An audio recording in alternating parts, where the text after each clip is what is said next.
咁各位同學好啊！今次咧就等下我又講另一個課題啦。今次咧係指數化簡啦。之前嗰啲咧有同學就話咧，喂，咁啲全部都係課高手用喎，有冇啲係課一般般嘅同學用咧？係咪？咁啊有嘅。嗱，好似呢個題目咁樣啦。如果你係弱少少嘅，譬如話 level two 咁樣咯，就未必識計嘅喎，或者識計但係會計錯咯，唔出奇嘅。而家咧我試下用一個程式咧，幫你計啱個答案啦。OK，嗱，點樣做咧？首先第一樣嘢，高入三。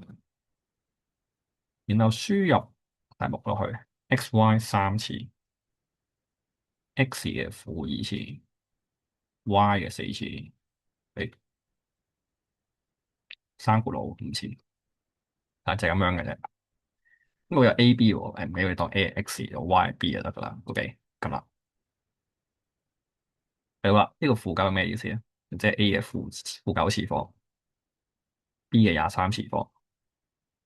然後嗰個同學就要死記啦。我負次方咧抌翻落去分母度，咁就啱到啦。OK，嗱呢三分就係咁樣拎嘅。好啦，哇！呢條咁簡單都要撳機啊，冇錯啦。嗱，即係其實咧，數學科呢啲咧，就分唔同程度嘅。你目標五星星嗰啲呢啲咧，咁啊心算都知答案啦，係咪先？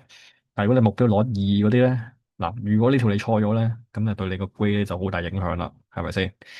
咁咧，即係攞 level two 嘅同學咧，一定要有啲工具咧，去確保你可以鎖定到個得分嘅。OK，好，第一條解唔咗，跟住試下下一條，下一條係除數啊，差唔多做法嘅啫。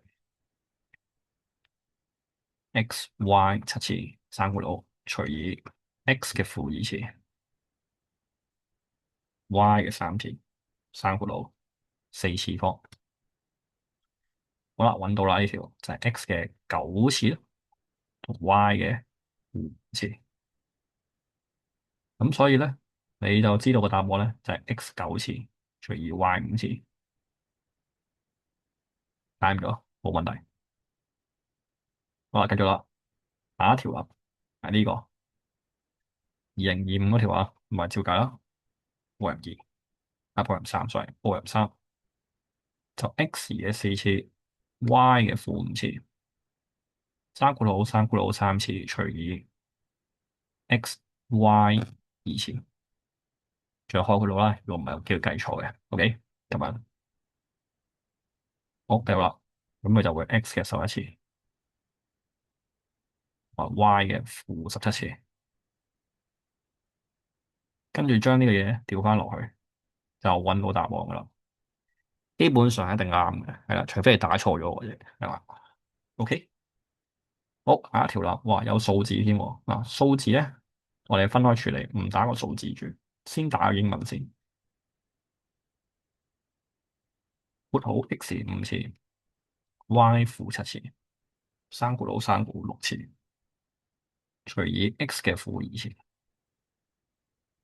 ，y 嘅三次嘅四次，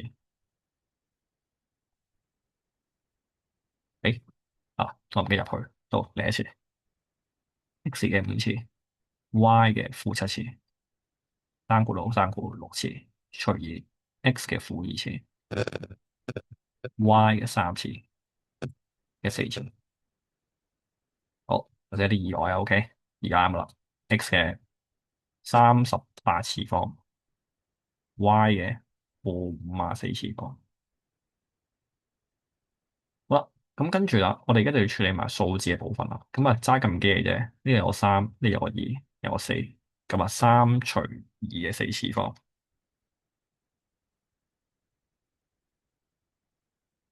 個數仔3/16。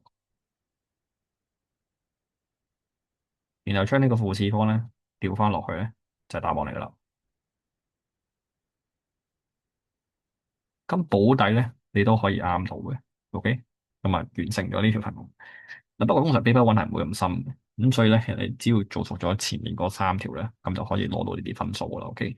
咁呢個就係專登為弱少少嘅同學咧設計嘅程式嚟嘅，OK？咁下條片再見。